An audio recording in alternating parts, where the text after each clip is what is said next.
I've recently been playing around with this idea or visual representation of how to explain the manifestation process. So I think what I would love to do today is just talk through how my mind sees this visual and how important it can be in helping you understand the manifestation phase. So a lot of times people will talk about the mind like a garden.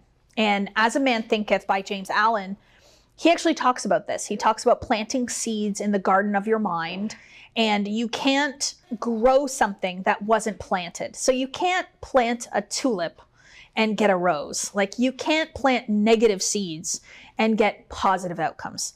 So that's very, very powerful, but I think we can actually be even more specific in terms of the manifestation process and likening it to a garden. And I love this. So I want to work through this.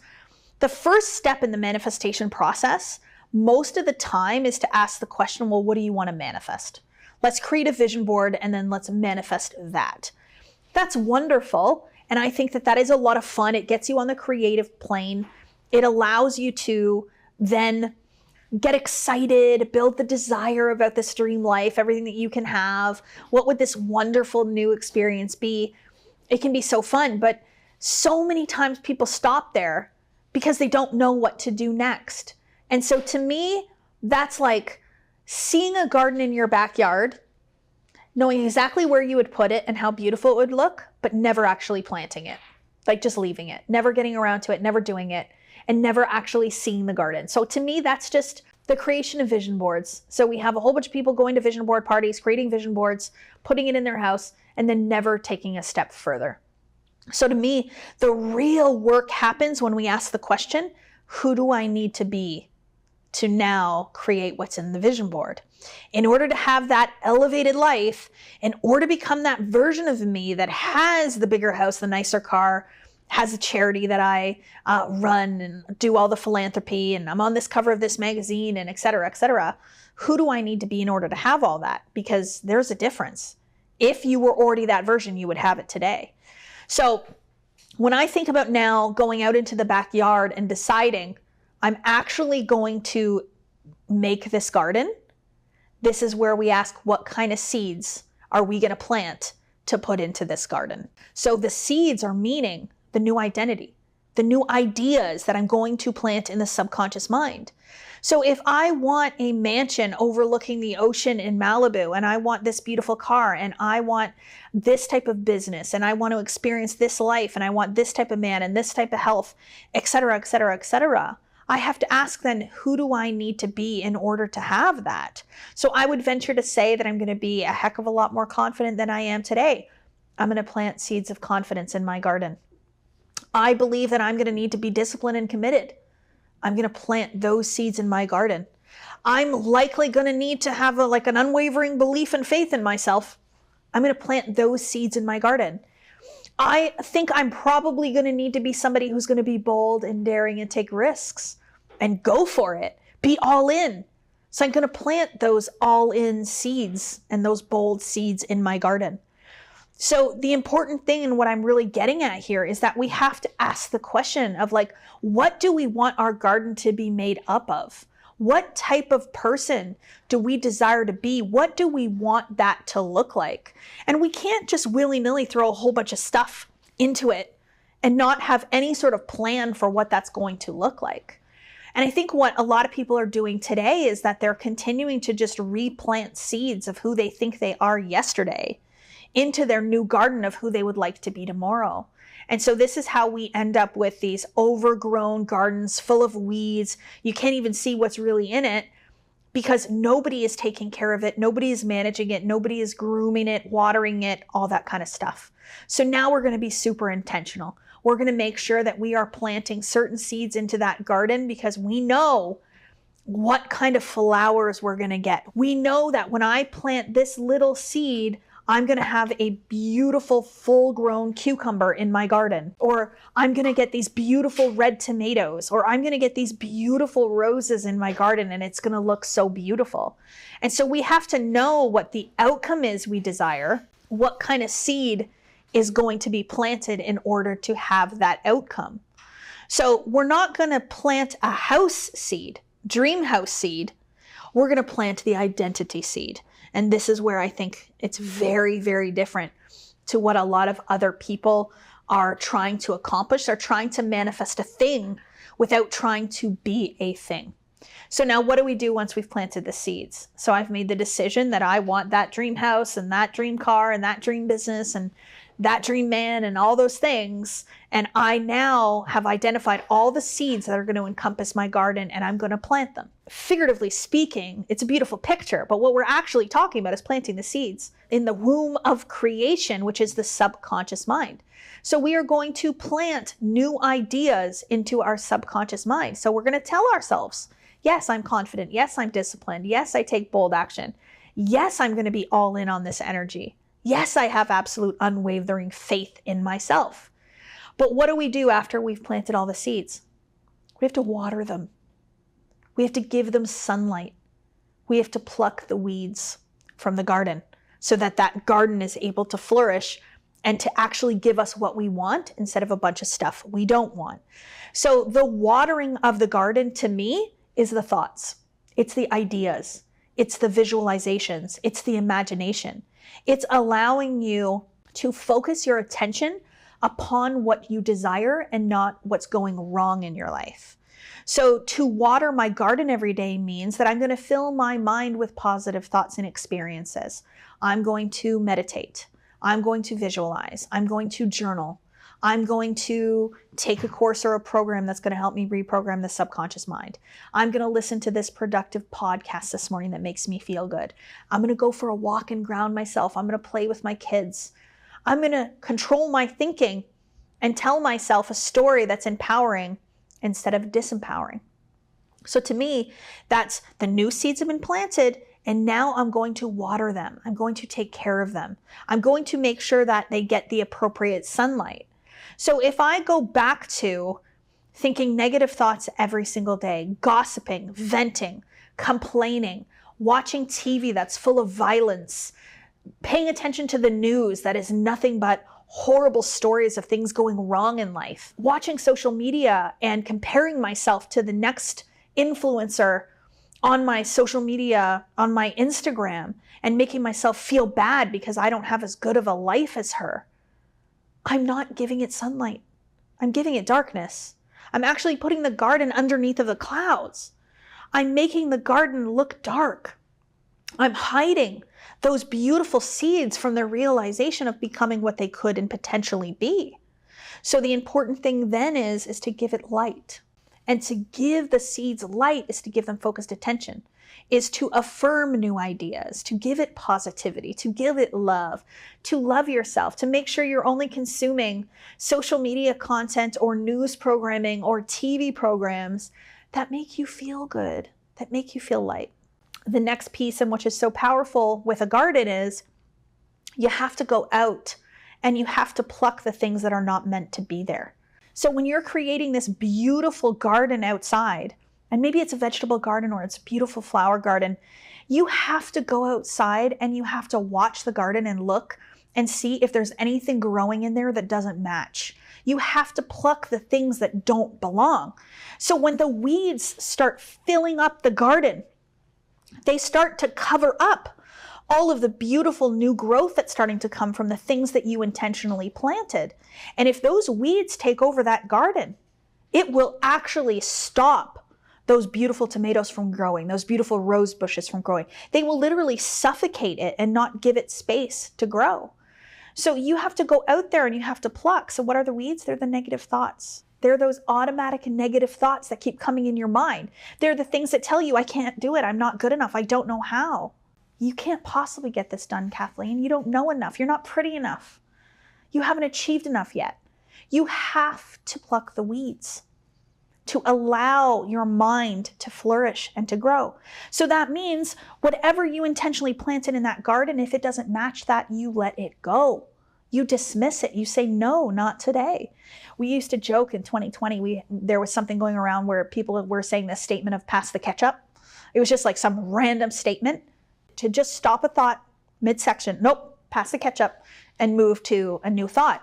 So for me, I say, no, Kathleen, We're not going to think that. We're going to think this. Oh yeah, no. We planted seeds of confidence into our garden, Kathleen. So we're going to think confident thoughts.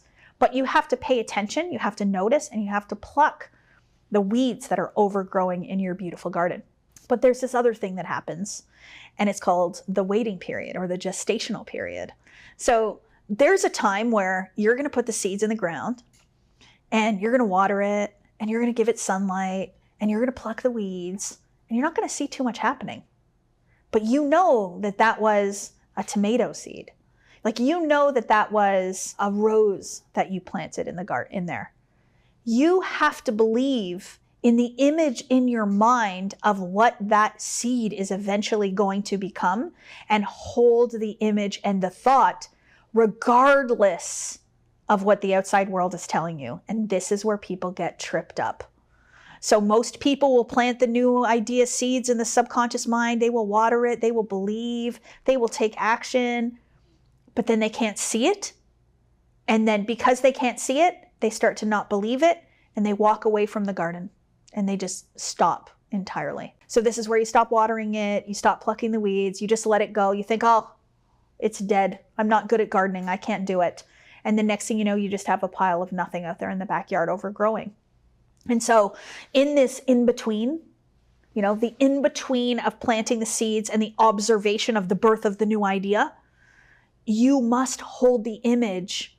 It's like me getting this rose given to me that's not bloomed, but I can see that it's bloomed in my mind. Like, we really have to see what's coming and not what is present in front of us. And so I love this with the garden. And I think about my mom one day. I remember she took me out to her garden. She has this beautiful vegetable garden out there. And she took me out one day and she was showing me all of these plants, and they all looked good. They were little buds coming up. They were green. You could see the buds. It's like the signs of land. Like, ooh, it's working. Yes, here you go. Here it is. So she got kind of excited. And so she's wanting to water it and all that kind of stuff. But then we go over to this other plant and it's all like brown, and like it started out looking that way, but now it had gone kind of brown. And I looked at her and I was like, oh, that one doesn't look too good. And she goes, oh, no. It can turn around in an instant. All it needs is a little bit more water. All it needs is maybe some fresh dirt. All it needs is to be cared for a little bit more, and it'll turn around. And I'll never forget, about 2 weeks later, I go back to her garden, and it was like the most lively, flourishing plant that I've ever seen, because she held the image. She wasn't tripped up by the appearance that this plant wasn't going to make it. She could see what the plant could be. And I think that that's the most impactful part of this whole garden metaphor that I'm using to describe the manifestation process, is that there is a time where you're going to be in between the planting and the observation, in between the planting and the harvest, where it might not appear like anything is happening. It might not give you the signs that there's life at the other end, you know. It might not look like it's going to be the biggest zucchini plant that you've ever seen in your life, but it could very much end up being that. And so this is the moment in time, the waiting period, the gestation period, the in-between, whatever language you want to call it, where this is going to require you to have the most faith. Faith is everything in the manifestation process. Success in its simplest terms is faith expressed in action. So my mom had faith that that plant was going to come back. So when she had faith that the plant was going to come back, what did she do? She gave it more love. She gave it more attention. She fed it more water. She moved the soil. But if she didn't have faith in that, what would she have done? She wouldn't have taken action. She would have walked away from it, let it go. Oh, well, it's gone, and not given it any love or intention. And so truly in the in-between is the place where faith is the most powerful and important thing that you can ever grab onto. And this is the part where I see people lose the faith the most. But if we ask what real faith isn't observing it and going, oh yeah, there it is. Real faith is when you can't see it. It's believing in it when you cannot see it. So I have faith every single day that what I desire is on its way to me. And if I don't, then I go in and I grow my faith. I work on that belief instead. And then the final receiving phase of manifestation is the observation. That's the harvest. So this is when we get to go out to the garden and we get to take those tomatoes. They're beautiful, nice, ripe and red. And we get to make a tomato sauce out of them. We get to go and take those zucchinis and make beautiful roasted zucchini in the oven with all of the fruits of our labor. But it's also when we get to go out and look at the roses and be with the roses and enjoy the roses. Even if we don't make a bouquet out of them, we just leave them in the garden.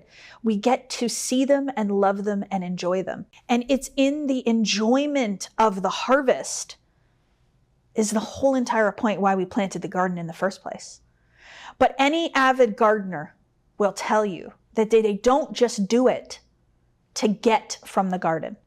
They do it for the joy of the journey of gardening, of growing, of expanding, of spending time in that garden.